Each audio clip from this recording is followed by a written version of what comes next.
तुम प्यारे बच्चों, कैसे हैं आप सब। उम्मीद करती हूँ आप सब खैरियत से होंगे। चले सब बच्चे अपना पहला उर्दू कायदा खोलें। आज हम पहला उर्दू कायदा का सफ़ा नंबर 21 पढ़ने जा रहे हैं। सब बच्चे अपना सफ़ा नंबर 21 खोलें और सफ़ा नंबर 21 में आज का हमारा हर्फ कौन सा है। सफ़ा नंबर 21 में आज का हमारा हर्फ है दाल ड। दिखने में तो ये दाल द जैसा है ना, लेकिन अब देखें, अब ये अगर इसके ऊपर से छोटी सी नन्ही मुन्नी सी तोय को हम छुपा दें तो ये दाल द है, लेकिन नन्ही मुन्नी सी छोटी सी तोय अगर इसके ऊपर आ जाए तो ये दाल ड है। ठीक है, दाल ड को भी दाल की तरह अगर किसी हर्फ के साथ जोड़ना है तो ऐसे लिखते हैं। ठीक है ना, बिल्कुल ऐसे। अगर रे को या रे की फैमिली में से किसी को भी जोड़ना हो तो वो नीचे जाकर जुड़ता है, लेकिन जब दाल की फैमिली में से कोई जुड़ता है रे की फैमिली, अगर ये देखिए मैंने बे के साथ ब के साथ रे की फैमिली को जोड़ना है तो वो नीचे चले जाएगी, और अगर हमने ब के साथ ड या फिर द को लिखना है तो वो ऊपर ही रहेगी। ये देखिए, ये है बर और ये है बद बद।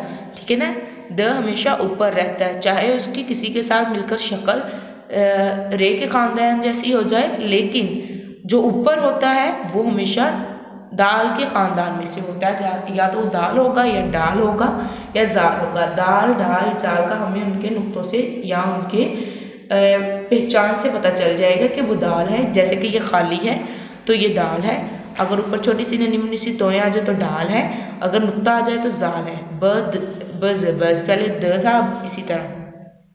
और रे की ख़ानदान जब भी हम किसी हर्फ के साथ मिलाते हैं तो वो नीचे चला जाता है। ठीक है, ड डोल, ड डोल, ड ड्रम, ड ड्रम, ड डोल, ड ड्रम।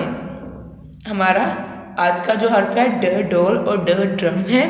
चले आए मिलकर अब इनकी मज़ीद आवाज़ें बनाते हैं मुख्तलिफ हर्फ को मिलाकर इनके साथ। ड आ डा, ड आ डा, ड आ डा, ड आ डा, ड आ डा, ड आ डा, ड आ डा, ड आ डा, ड वा डो, ड वा डो, ड वा डो, ड वा डो, ड वा डो, ड वा डो, ड ई डी, ड ई डी, ड ई डी, ड ई डी, ड ए डे, ड ए डे, ड ए डे। तो आज का हमारा सबक बच्चों यही था। आपने इसको बहुत अच्छे से याद करना है, बहुत अच्छे से पढ़ना है और इसको लिखने की मशक करनी है अपने रफ रजिस्टर पर। ठीक है बच्चों, अल्लाह हाफिज़।